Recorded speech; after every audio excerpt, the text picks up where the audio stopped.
রাত তখন প্রায় 2টো। শহরের সব আলোগুলোই জ্বলছে, শুধুমাত্র অর্ণবের ঘরটা ছিল অন্ধকার। অর্ণবের চোখে ছিল না ঘুম। সে জানলার পাশে দাঁড়িয়ে হাতের মধ্যে মোবাইলটা নিয়ে শুধু স্ক্রল করে চলেছে। তাতে দেখতে পাচ্ছে কেউ নতুন বাড়ি কিনেছে, কেউ কিনেছে নতুন গাড়ি, কেউ বা বিদেশে ঘুরতে গেছে, আর কেউ বিয়েও করে ফেলেছে। অর্ণব ভাবছিল সে হয়তো একেবারে হারিয়ে যাচ্ছে। হতাশায় ঘিরে ধরেছিল তাকে। চাকরিটাও চলে গিয়েছিল আগের মাসে। এত বড় হতাশার মধ্যে অন্ধকারে ডুবে যাচ্ছিল অর্ণব। কিভাবে এই হতাশার হাত থেকে মুক্তি পেল অর্ণব, কিভাবে মূল স্রোতে আবার ফিরে এলো সে, সেই গল্পই আজ আমি আপনাদের শোনাবো। অর্ণবের চাকরিটা যখন চলে যায়, অর্ণবের সমস্ত টাকা যেন শেষ হয়ে আসে। 1 মাস আগে চাকরি চলে যায়। তখন তার জীবনে যে সব থেকে বেশি ভালোবেসেছিল, যার হাত ধরে রাস্তায় চলতো, যাকে ভেবেছিল বিয়ে করে সংসার পাতবে, সেই ব্যক্তিটিও তাকে ছেড়ে চলে যায়। তাকে বলে, অর্ণব, তুমি আর আগের মতো নেই, তাই তোমাকে আমার আর ভালো লাগছে না। অর্ণব কি বা করবে, অর্ণব কি বা বলবে? সত্যিই তো সে আর আগের মতো নেই। অর্ণবকে যেন এই ভালোবাসা হারিয়ে ফেলাটা আরো হতাশার মধ্যে ফেলে দিল। সে আগে যখন ঘুম থেকে উঠতো, তখন সে তার ভবিষ্যতের কথা ভাবতো আজকে আমি কি করব, আমি একটা ঘর কিনবো, বা আমি কিভাবে চাকরিতে নিজেকে প্রমোশনের দিকে নিয়ে যাব, সেই সমস্ত কথা অর্ণব ভাবতো। কিন্তু আজ আজ ঘুম থেকে উঠেই অর্ণবের মনে হয়, আমি কি পারবো? চাকরিটাও চলে গেল। কোনো বন্ধু বান্ধবের সঙ্গে কথা বলতেও তার ইচ্ছে করতো না। যখন ফোনগুলো আসতো বন্ধুদের, তখন সেই ফোনগুলো ধরাও অর্ণব বন্ধ করে দিল।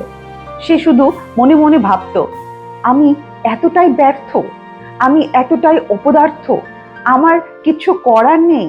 সে অন্ধকারে ক্রমশই নিজেকে ডুবিয়ে ফেলছিল।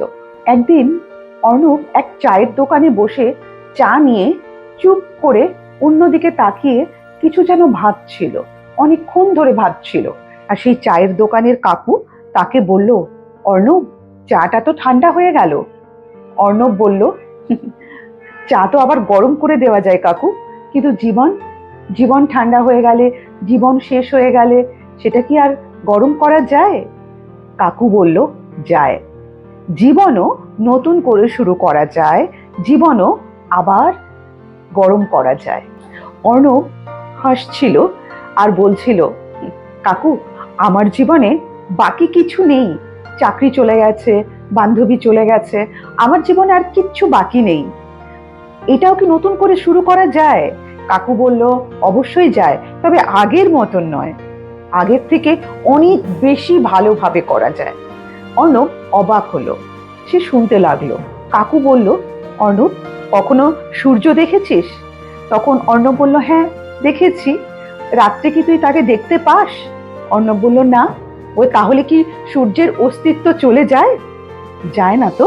সূর্য, অন্ধকারটা কেটে গেলে সূর্য আবার বেরিয়ে আসে। সে তার তেজ নিয়ে পৃথিবীকে আলো দেয়। তাহলে মানুষের জীবনে অন্ধকার দিন আসতেই পারে, সে অন্ধকারটাকে কাটিয়ে উঠতে হবে সূর্যের মতন।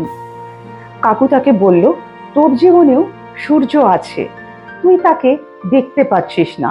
তুই অন্ধকারের এমন জায়গায় দাঁড়িয়ে আছিস যেখানে সূর্যটাকে তুই দেখতে পাচ্ছিস না, বুঝতে পারছিস না। অর্ণব চা শেষ করে বাড়ি ফিরে যায় এবং বাড়িতে গিয়ে সে শুধু ভাবতে থাকে কাকুর কথাগুলো।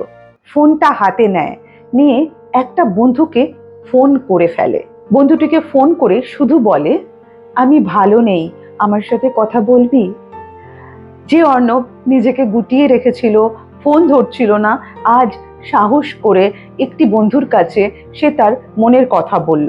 বন্ধুটিও কোনো উপদেশ দিল না, শুধু বলল, হ্যাঁ, আমি তোর পাশে আছি, তোর যা কথা বলার আমার সাথে বল। সেই দিন অর্ণব বুঝেছিল যে জীবনের সমস্যা আসতেই পারে, তার হয়তো খুব বড় সমাধান আমরা দেখতে পাবো না, কিন্তু শুধু এইটুকু একটা বলার লোক চাই, যে কিনা বলবে যে তুমি একা নও, আমিও তোমার সাথে আছি। এইটুকু বললেই জীবনটাকে অনেকটা চেঞ্জ করে নেওয়া যায়, পরিবর্তন করে নেওয়া যায়। পরের দিন থেকে অর্ণব নিজের জীবনকে আস্তে আস্তে গোছাতে শুরু করলো।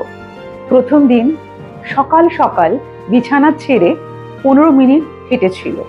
দ্বিতীয় দিন কিছু বন্ধুদের সাথে আবার আড্ডায় মেতে উঠেছিল। তৃতীয় দিন তার পুরনো সিভিটা আবার নতুন করে বিভিন্ন অ্যাপে ছাড়তে লাগলো। চতুর্থ দিন মানসিক স্বাস্থ্য বিশেষজ্ঞদের সাথে কথা বলার একটা সিদ্ধান্ত নিল। হ্যাঁ, এগুলো করতে অর্ণবের একটু কষ্ট হয়েছিল, কিন্তু সে এগুলোকে করতে পেরেছিল। সে ভেবেছিল যে একটা ভালো থাকা মানে সবসময় যে আমরা হাসি খুশি আনন্দে থাকবো এমনটা নাও হতে পারে। ভালো থাকার অর্থ হচ্ছে যখন আমাদের খারাপ সময়গুলো আসে সেই সময়টাকে ওভারকাম করা। মানুষের জীবনে যখন খারাপ সময় তো আসতেই পারে, প্রতিটি মানুষের জীবনে খারাপ সময় আসে। অর্ণব এটা বুঝেছিল যে খারাপ সময়গুলোকে ভালো হয়ে ওঠা মানে খারাপ সময়গুলোকে ওভারকাম করে নিয়ে চলা। আর অর্ণব সেটা করতে পেরেছিল। কয়েক মাস পর অর্ণব আবারও সেই চায়ের দোকানের পাশ দিয়ে যাচ্ছিল। কাকু তাকে ডেকে জিজ্ঞাসা করলো, কি অর্ণব, কেমন আছো? অর্ণব বলল, কাজ পেয়ে গেছি কাকু। কাকু বলল, শুধুই কাজ? অর্ণব বলল, না, আমি নিজেকেও খুঁজে পেয়েছি কাকু। কাকুর চোখে জল এসে গেল। কাকু বলল, বলেছিলাম না, সূর্য কখনো হারিয়ে যায় না। সূর্য রাত হলে আড়ালে চলে যায়, কিন্তু কখনো হারিয়ে যায় না। তাই তুমিও হারিয়ে যাওনি। আজকে তোমাকে ভালো দেখে আমার খুব ভালো লাগছে। হাসি খুশি অর্ণব নতুন একটা জীবন পেয়েছে। সমস্ত অন্ধকার দিনগুলোকে কাটিয়ে নতুন আলোর পথে হাঁটতে পেরেছে। কাকুরও ভালো লাগলো, অর্ণবেরও ভালো লাগলো। তাই আমি আপনাদেরকে এটাই বলবো, আপনারা প্রত্যেকেই যারা প্রতি মুহূর্ত অন্ধকারের মধ্যে দিয়ে যাচ্ছেন, বিভিন্ন সমস্যার মধ্যে দিয়ে যাচ্ছেন, সেটাকেই জীবনের শেষ বলে ভেবে নেবেন না। অনেকে এটাকে জীবনের শেষ বলে মেনে নিয়ে অনেকে আত্মঘাতী হয়। আমি চাই না তারা আত্মঘাতী হোক, কারণ তাদেরও জানা উচিত যে আলোর যদি দেখা না মেলে, অন্ধকার যদি হয়ে আসে, জানবেন অন্ধকার যতটাই ঘন হয় আলো তত তাড়াতাড়ি ফুটে আসে। সমস্যার মধ্যে পড়লে কাউকে না কাউকে জানানো উচিত। প্রয়োজনে মানসিক স্বাস্থ্য বিশেষজ্ঞদের সাথে কথা বলা উচিত। কখনো ভাববেন না যে আপনি একা। আপনি যদি কখনো কারোর কাছে সাহায্য চান, তার মানে এই নয় যে আপনি দুর্বল। আপনার সাথে যে পাশের মানুষটি, যে আপনাকে ভালোবাসে বা যে আপনাকে বিশ্বাস করে, সে আপনার বন্ধু হতে পারে, বাবা মা হতে পারে, ভাই বোন হতে পারে, যে কেউ হতে পারে, তাদেরকে মনের কথা খুলে বলবেন। ভুল পদক্ষেপ কখনোই নেবেন না। আপনাদের যদি এই গল্পটা ভালো লাগে, আপনারা এটা একটু আপনার প্রিয়জনের সাথে শেয়ার করবেন, আর তাদেরকেও বলবেন কোনো সমস্যায় পড়লে কখনো ভাববে না তুমি একা, আমরা আছি তোমার জন্য।